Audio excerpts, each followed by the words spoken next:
शेतकरी नेत्यांची उपस्थिती नसल्याने मुख्यमंत्र्यांनी बोलावलेली बैठक रद्द। शेतकरी नेत्यांच्या बहिष्कारामुळे 1.5 तास वाट पाहून बैठक रद्द।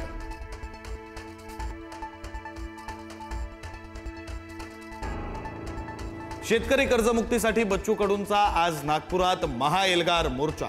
सरकारच्या बैठकीचं निमंत्रण कडूंनी फेटाळलं। नागपुरात सुरक्षेत वाढ।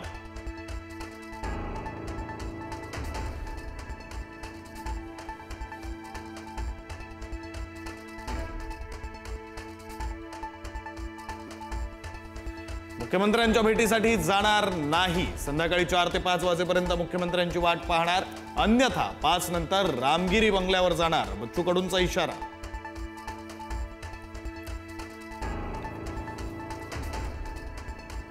पुण्यामध्ये एसआरएचा 763 कोटींचा टीडीआर दरोडा पुढारीमुळे उघड।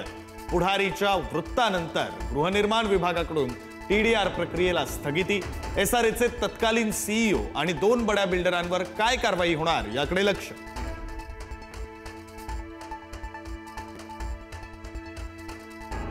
जैन बोर्डिंग व्यवहाराबाबत आज धर्मादाय आयुक्तालयात सुनावणीमध्ये जैन बोर्डिंग जमीन व्यवहार रद्द करण्याचा निर्णय होण्याची शक्यता। 230 कोटी रुपये बिल्डरला देण्यासंदर्भात निर्णय होण्याचीही शक्यता।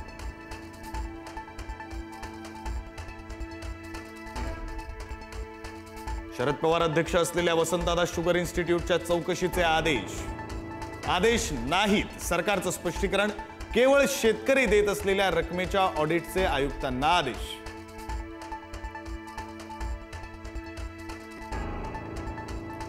अमित शहा यांच्या कुबड्यांच्या वक्तव्यावरून राजकीय घमासान। गरज सरो वैद्य मरो ही भाजपची नीती। संजय राऊतांची टीका। शिंदे अजितदादांनी राजीनामा द्यावा, राऊतांचं आव्हान। दिल्लीतला अॅनाकोंडा मुंबई गिळायला आला होता। उद्धव ठाकरेंची अमित शहांवर टीका, तर उद्धव ठाकरे अजगर, चंद्रशेखर बावनकुळेंचा पलटवार।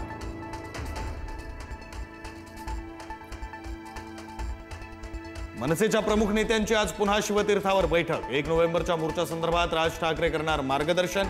बैठकीनंतर मनसे नेते आणि महाविकास आघाडीचे नेते पोलीस आयुक्तांना भेटून परवानगीसाठी अर्ज करणार।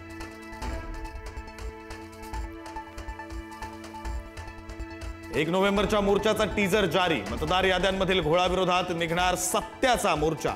मुंबईतील फॅशन स्ट्रीट परिसरात जमण्याचं आवाहन।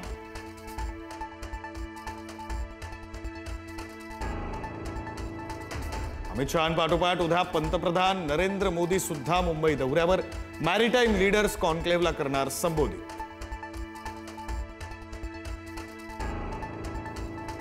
आज राज्य मंत्रिमंडळाची बैठक। आगामी निवडणुकीच्या पार्श्वभूमीवर महत्त्वाचे निर्णय होण्याची शक्यता। अवकाळी पाऊस, महिला डॉक्टर आत्महत्या, पुण्यातील जैन बोर्डिंग संदर्भातही चर्चेची शक्यता।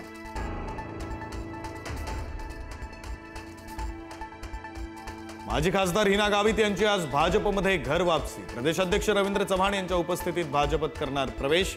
विधानसभेमध्ये भाजपचा राजीनामा देऊन अपक्ष लढवली होती निवडणूक।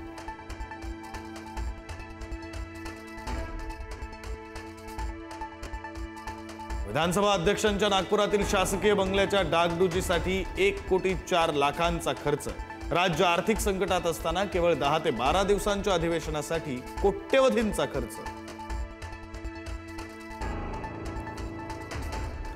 आरएसएसवर बंदी आणावी या मागणीसाठी वंचितकडून आज बार्शी शहर बंदची हाक। सकाळपासून शहरातील विविध बाजारपेठा बंद।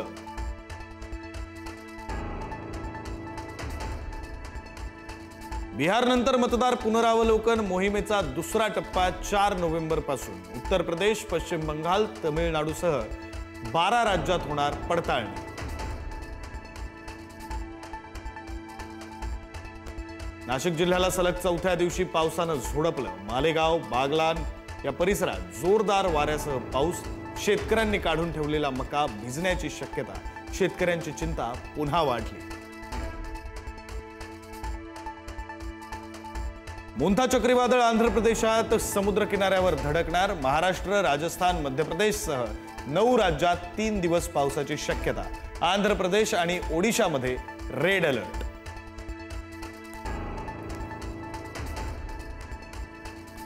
सिडनीमधील सामन्यादरम्यान श्रेयस अय्यरला दुखापत। अय्यरवर सिडनीतील रुग्णालयात उपचार सुरू। आयसीयू मधून काढलं बाहेर।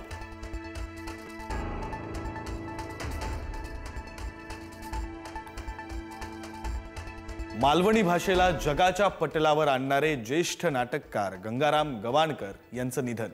गवाणकरांच्या जाण्यानं नाट्यसृष्टीवर शोककळा.